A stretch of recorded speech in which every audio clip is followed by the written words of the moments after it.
Hi dear students, हम लोगों ने ट्रायंगल चैप्टर जो शुरू किया था उसमें सिमिलरिटी हम लोग पहले पढ़े थे 9th में कॉन्ग्रुएंट, और इसमें पढ़ेंगे सिमिलर। सिमिलर फिगर मतलब समरूप, समान रूप का, चाहे उसका लेंथ ब्रेथ कुछ भी हो, जैसे इक्विलैटरल ट्रायंगल, सर्कल्स, ये सब क्या होता है, सिमिलर फिगर होता है। तो आप लोगों ने पार्ट 1 में 6.1 कवर किया था, उसके बाद एक्सरसाइज 6.1 एनसीईआरटी का, उसके बाद एक्सरसाइज 6.2 में कन्वर्स ऑफ थेल्स थ्योरम और थेल्स थ्योरम के अकॉर्डिंग सारे क्वेश्चन था। आशा करता हूं कि आप सब बनाए होंगे और समझ में आया होगा। जिनको नहीं आया होगा तो थेल्स तो पर में मैं प्रूफ किया था, कन्वर्स भी कर दूंगा।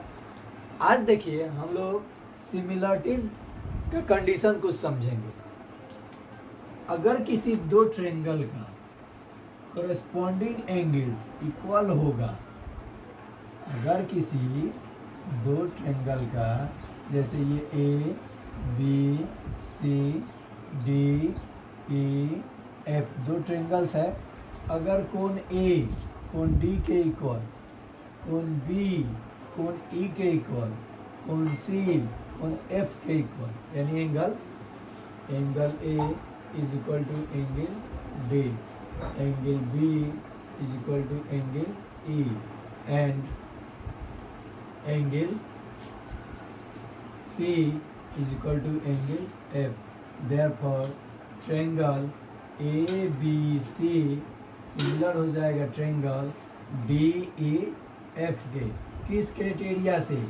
AAS AAA क्राइटेरिया से ये क्या हो जाएगा, सिमिलर फिगर हो जाएगा। इसे हम लोग प्रूफ करके भी, इसे मैं प्रूफ करके भी आपको बताऊंगा, लेकिन फिलहाल आप क्वेश्चन बनाइए। और जिनको लग रहा है कि सिलेबस पीछा हो जाएगा, चाहे सिलेबस पूरा कवर नहीं हो पाएगा, तो गारंटी लेता हूँ ऐसा कुछ होने वाला नहीं है। अगर ऐसा होगा ना तो 1 महीने के लिए बुला करके स्कूल पे भी क्लास ले लिया जाएगा। यहाँ देखो, और इतने अच्छे ढंग से कि बच्चे मैथ और साइंस का ही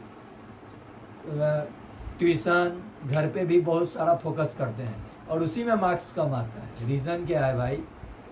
यानी पढ़ते तो हैं ट्यूशन, लेकिन जाते हैं और आते हैं, सारे चीज़ का एनालिसिस नहीं कर पाते हैं। समझिए एक बार, उसके बाद उस पर डिफरेंट टाइप का प्रॉब्लम सॉल्व कीजिए, एकदम मार्क्स आएगा। और एक चीज़ और है, मैं मार्क्स पे नहीं जाता।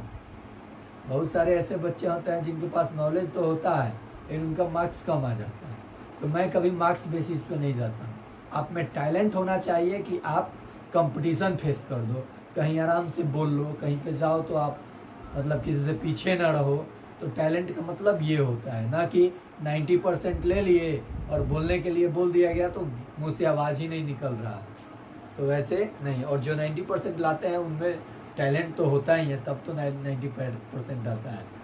देखो बाबू, तो ये सिमिलर जैसे होगा तो इसके कॉरस्पॉन्डिंग साइड्स का जो रेशियो होगा वो इक्वल हो जाएगा, यानी AB बटा AB by DE is equal to, और सेम प्रोपोर्शन में हो जाएगा BC by EF is equal to AC by DF।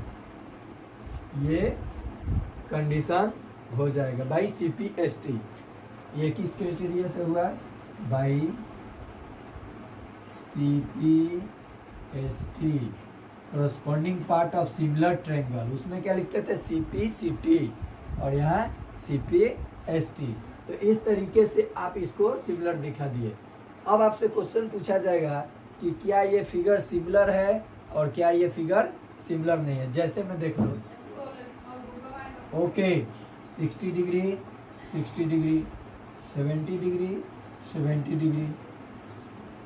अब यहाँ देख लो, अब मान लो ये कुछ भी डिग्री थोड़ा लिख दूंगा, भुज के तीनों कोनों का योग कितना होता है? 180। तो ये हो जाएगा हमारा 130, तो ये कितना हो जाएगा? 50 डिग्री होगा ना 130, तो ये भी 50 डिग्री। तो ये दोनों ट्रायंगल आपस में सिमिलर होगा कि नहीं होगा? होगा।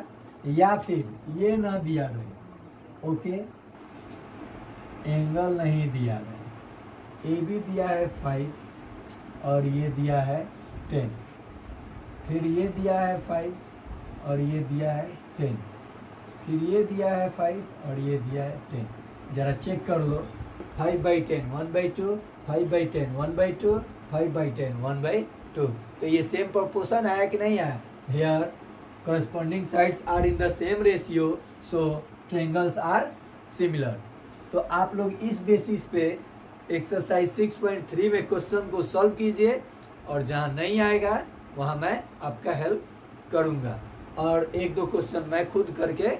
अब क्वेश्चन नंबर फर्स्ट तो इसी कंडीशन पे है, देख लीजिएगा, जिसका करस्पॉन्डिंग साइड्स दिया है उसका रेशियो चेक कीजिएगा। अगर इक्वल नहीं आ रहा है तो सिमिलर नहीं है, इक्वल आ रहा है तो सिमिलर है।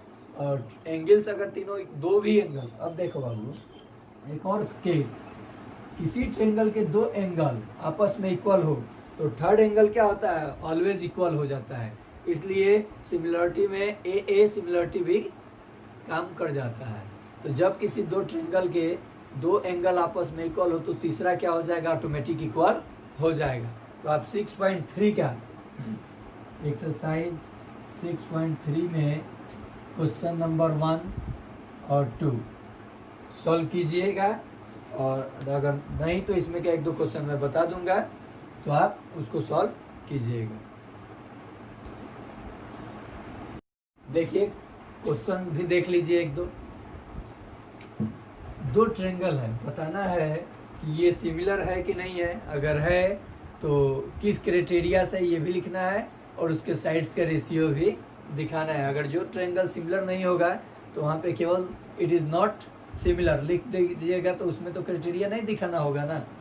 तो यहाँ देखो बाबू 60 60, 80 80, 40 40, therefore triangle ABC similar to triangle PQR किस क्राइटेरिया से? A आप लिख सकते हो AB upon PQ is equal to BC upon, देखो अब ये एंगल है तो इसके साइड्स पे देखोगे QR इज इक्वल टू, अब इसके 40 40 वाले तो इसके सामने, अच्छा 80 वाले को देख लो तो इसके सामने AC और इसके सामने PR, ये लिख सकते हो।